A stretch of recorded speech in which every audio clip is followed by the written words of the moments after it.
Hello guys, welcome to the new episode of my channel. আমি সঞ্জীব তোমাদের সাথে। এখন এই ভিডিওতে কথা বলবো মিঠুনদার আপকামিং সিনেমা, যেটা এই পুজোতে রিলিজ করছে। যে সিনেমাটার নাম হচ্ছে শাস্ত্রী। সিনেমাটাকে ডিরেক্ট করেছে হচ্ছে প্রতীকৃত বোস, এবং সিনেমাটাতে মুখ্য চরিত্রে অভিনয় করছে মিঠুন চক্রবর্তী, দেবশ্রী ম্যাম, সোহম চক্রবর্তী, শাশ্বত, রহতব দত্ত, অম্বরীশ ব্যানার্জি, সৌরসিনী এবং আরও অনেকে। এই সিনেমাটা 8ই অক্টোবর, মানে নেক্সট মাসের 8ই অক্টোবর রিলিজ হতে চলেছে। তো এই ট্রেলার আজকে এসছে। ট্রেলারটা তোমরা প্রত্যেকে আশা করি দেখেছো, এবং আমি প্রবাবলি দ্য লাস্ট ম্যান যে এই ট্রেলারটা নিয়ে কথা বলছি, কারণ আমি সকালেই একে যখন ট্রেলার এসেছিলো তখনই দেখেছিলাম ইউটিউবে, এবং এখন পর্যন্ত প্রায় 10-12 বার ট্রেলারটা আমি দেখেছি। বাট যেহেতু অফিসে ছিলাম সেজন্য ট্রেলারটা নিয়ে কথা বলানি, তো এখন ট্রেলারটা নিয়ে কথা বলবো। তো অনেক দিন ধরেই, একটা দীর্ঘ সময় ধরে আমাদের বাংলায় আমরা বলি যে আমরা ডিফারেন্ট টাইপের কিছু ট্রাই করছি না। সেই আমরা একঘেয়ে ফ্যামিলি ড্রামা, এই ড্রামা ওই ড্রামা অনেক কিছু করছি, আমরা এটা বলে এসেছি। তো অনেকে যখন প্রজাপতি রিলিজ করেছিল, এই কথাটা অনেকে বলেছিল। প্রজাপতি অবশ্যই একটা ফ্যামিলি ড্রামা ছিল। কাবুলিওয়ালা একটা অন্য টাইপের সিনেমা ছিল, যেটাকে আমরা ফ্যামিলি ড্রামা বলতে পারি না, বাট ইটস কোয়াইট সেই টাইপেরই same, quite similar to family drama. But এই যে সিনেমাটা আসছে, বা এর আগে যখন দেবের প্রধান বলে সিনেমাটা রিলিজ হয়েছে, তখন আমি বলেছিলাম ওটা কিন্তু কোনোভাবেই কোনো ফ্যামিলি ড্রামা নয়, দেবের প্রধান, ঠিক আছে। ওই টাইপের সিনেমা যদি আজকে মালায়ালাম বা তামিল ইন্ডাস্ট্রিতে রিলিজ করতে, তখনই আমরা বাঙালিরাই কিন্তু হো হো করে দেখতে যেতাম, ঠিক আছে। তো প্রধান কিন্তু কোনো মতে কোনো ফ্যামিলি ড্রামা ছিল না, ঠিক আছে। বা সেম টু সেম বুমেরাং যখন রিলিজ করেছে, বুমেরাংও কিন্তু ওরকম কোনো আদ্য মধ্যে ফ্যামিলি ড্রামা নয়, ঠিক আছে। বুমেরাং যদি ফ্যামিলি ড্রামা হয়, তাহলে আমাদের বলতে হবে তেরি বাতো মে আসা উলঝাসিও কিন্তু একটা ফ্যামিলি ড্রামা।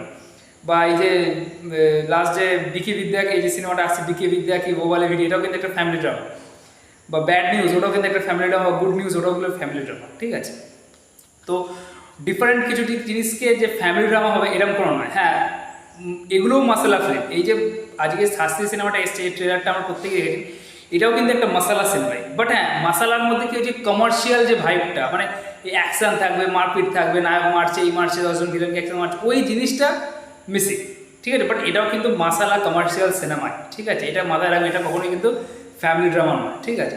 এই যে পুরো শাস্ত্রীর যে ট্রেলারটা আমরা দেখলাম পুরোটা, এটাতে কোনো দিক থেকে আপনার মনে হয় না যে এটা একটা ফ্যামিলি ড্রামা। তো এবার আমি ট্রেলারটায় আসি। তো ট্রেলারটা পজিটিভ দিক, সবথেকে পজিটিভ দিক, সুপার পজিটিভ দিক হচ্ছে মিঠুন চক্রবর্তী। এই ট্রেলারের মধ্যে আমরা সেই এমএলএ ফাটাকাস্টের মিঠুন চক্রবর্তীরও কিছু কিছু ঝলক দেখতে পাচ্ছি, কমেডিয়ান মিঠুন চক্রবর্তীরও কিছু কিছু ঝলক দেখতে পাচ্ছি, ইমোশনাল মিঠুন চক্রবর্তীকেও দেখতে পাচ্ছি। মানে মিঠুন চক্রবর্তী এমন একজন অ্যাক্টার, যার সামনে যদি আপনি শাহরুখ খান, সালমান খানদেরও বসিয়ে দেন, ঠিক আছে, তাহলেও আপনার তাদের আর তাদের সাথে যদি মিঠুন চক্রবর্তীর সিমিলার স্ক্রিন প্রেজেন্স দেন, তাহলে তাদেরও রোল তিনি খেয়ে নেন। মিঠুন চক্রবর্তীর সঙ্গে কারা বসতে পারে? অমিতাভ বচ্চন, দিলীপ কুমার সাহ, ধরমপাজি বা বড় বড় হলিউড অভিনেতারা, এনারা বসতে পারেন মিঠুন চক্রবর্তীর সঙ্গে, তাহলে অভিনয়ের একটা টক্কর হবে, ঠিক আছে। তো মিঠুন চক্রবর্তী যখন স্ক্রিনে আসছে, তো তিনি বাকি সবার অভিনয় খেয়ে নেন, ঠিক আছে। এখানে যারা যারা আছেন, যেমন আমাদের একেন বাবু, অনির্বাণ দা, তিনি, বা আরও যারা দেবশ্রী ম্যামের সেরকম কিছু একটা অভিনয় নেই, রহতব দত্ত, এরা প্রত্যেকে কিন্তু দুর্ধর্ষ অভিনেতা।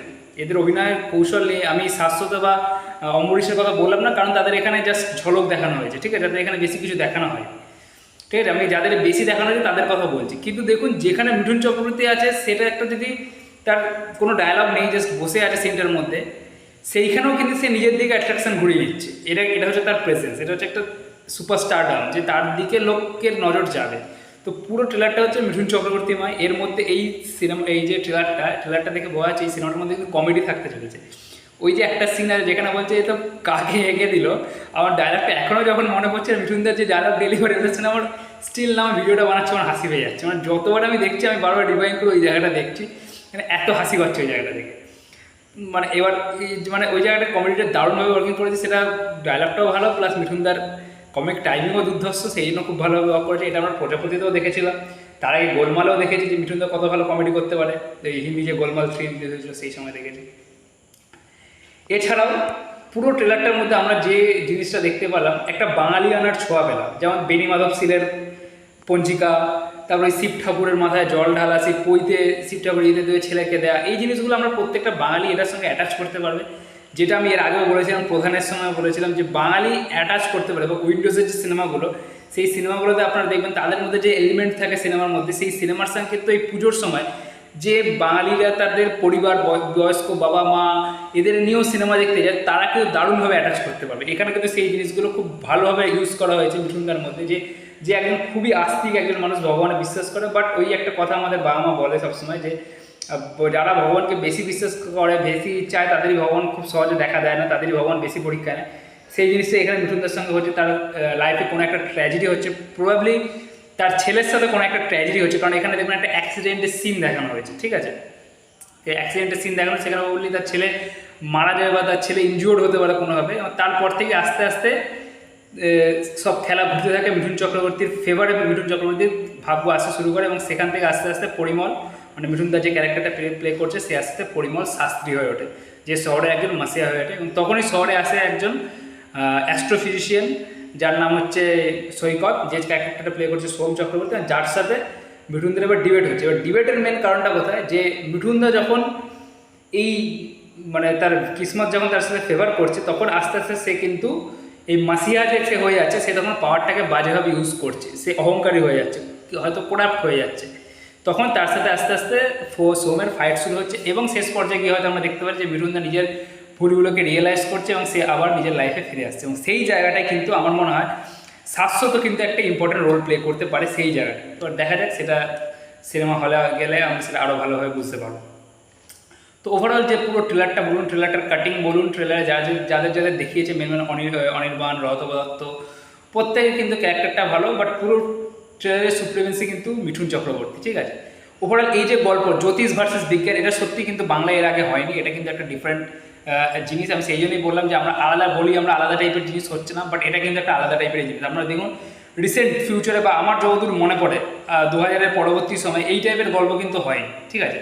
হ্যাঁ, হয়তো যদিও বা হয়ে থাকে, তাহলে কিন্তু সেখানে কোনো বড় স্টারকাস্ট ছিল না, ফলে সেই মুভিটা কিন্তু বেশি জনপ্রিয়তা পায়নি। এবং এখানে মিঠুন চক্রবর্তীর একটা ইন্টারন্যাশনাল সুপারস্টার রয়েছে, প্লাস সোহম, রতব দত্ত, শাশ্বত চট্টোপাধ্যায়, যাদের প্রত্যেকেরই কিন্তু ফেস ভ্যালু রয়েছে, ঠিক আছে? তো তাদের নিয়ে যখন একটা সিনেমা হচ্ছে, এই সিনেমাটা কিন্তু বেশ ভালো পরিমাণ কিন্তু একটা বাজ জেনারেট করতে পেরেছে, এবং ট্রেলারটা কিন্তু যথেষ্ট ভালো হয়েছে। এবার যদি আমি বলি একটা নেগেটিভ পয়েন্ট, ট্রেলারের মধ্যে আমার একটা জিনিস নেগেটিভ লেগেছে, সেটা হচ্ছে ট্রেলারের মধ্যে এই যে বিজিএমটা কিন্তু আরও একটু এনগেজিং হতে পারতো। আমার মনে হলো এই জায়গাটায় কিন্তু একটুখানি দুর্বল ট্রেলারে আমার মনে হলো কি বিজিএমটা আরও এনগেজিং হতে পারতো। ট্রেলারের মধ্যে যেমন কিছু হাই পয়েন্ট আছে, যেমন কমেডির পোর্শনটা, প্লাস ওই মিঠুন চক্রবর্তী যখন চোপ বলছে ওই একটা জায়গা, প্লাস লাস্টের একদম যে যখন সেই গড়ের মাঠে একটা জায়গায় বসে মিঠুন চক্রবর্তী বলছে যে দিন নক্ষত্র তারিখ সব ঠিক করো, পরিমল শাস্ত্রী আসছে, ওই জায়গাটা দারুণ লেগেছে আমার। বাট ওই লাস্টের পোর্শনটা তো দেখবেন যে বিজিএমটা যে আরও একটু ওখানে ভাইফুল দিত না, জিনিসটা কিন্তু আরও ইম্প্যাক্টফুল হতো বলে আমার মনে হয়।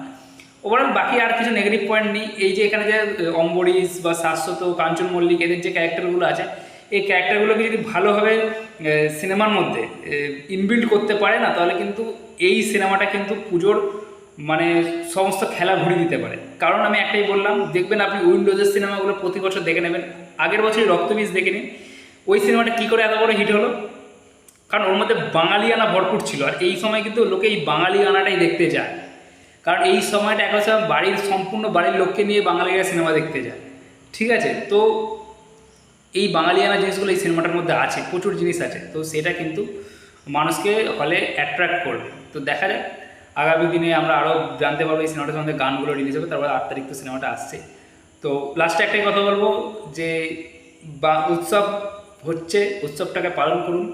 অবশ্যই দেখুন বাংলা সিনেমা, এত যে বাংলা সিনেমাগুলো আসছে, এদের সঙ্গে কিন্তু বহু মানুষের পেট চলছে এই সিনেমাগুলো হয়ে। তো অবশ্যই যে ঘটনাটা ঘটেছে সেটার প্রতিবাদ কখনোই থামবে না। আমরা সিনেমা হলে গিয়েও প্রত্যেকটা জায়গাতে গিয়ে এই প্রতিবাদটা করতে পারি, বাট হ্যাঁ অবশ্যই এই যে প্রফেশনটা, শিল্পীদের প্রফেশন, এই সিনেমা, এর সাথেও কিন্তু অনেক মানুষের পেট জড়িয়ে আছে। তো কখনোই বয়কট এই জিনিসটা করবে না, কারণ বয়কট তাও তো হবে না, আপনারা তো বাংলা সিনেমা দেখবেন না কিন্তু হিন্দি সিনেমা দেখতে যাবেন, ঠিক আছে? তো এই বাংলা সিনেমার বয়কট এই জিনিসটাকে করবেন না। ভালো ভালো সিনেমা আসছে, 3টে সিনেমাই ভালো। তো এই প্রোটেস্টের আগুনটা বুকে নিয়ে যান, সিনেমা দেখুন, এবং সেখান থেকেও এই একই প্রোটেস্টের কথা উঠুক যে উই ওয়ান্ট জাস্টিস। এটুকুনি বলে আজকে ভিডিও শেষ করতে, এবং যারা শাস্ত্রী ট্রেলার দেখেছেন তাদের কেমন লাগলো জানাতে পারেন। ভিডিওটা ভালো লাগলে অবশ্যই লাইক করবেন, চ্যানেলটাকে সাবস্ক্রাইব করে দেবেন। Thank you.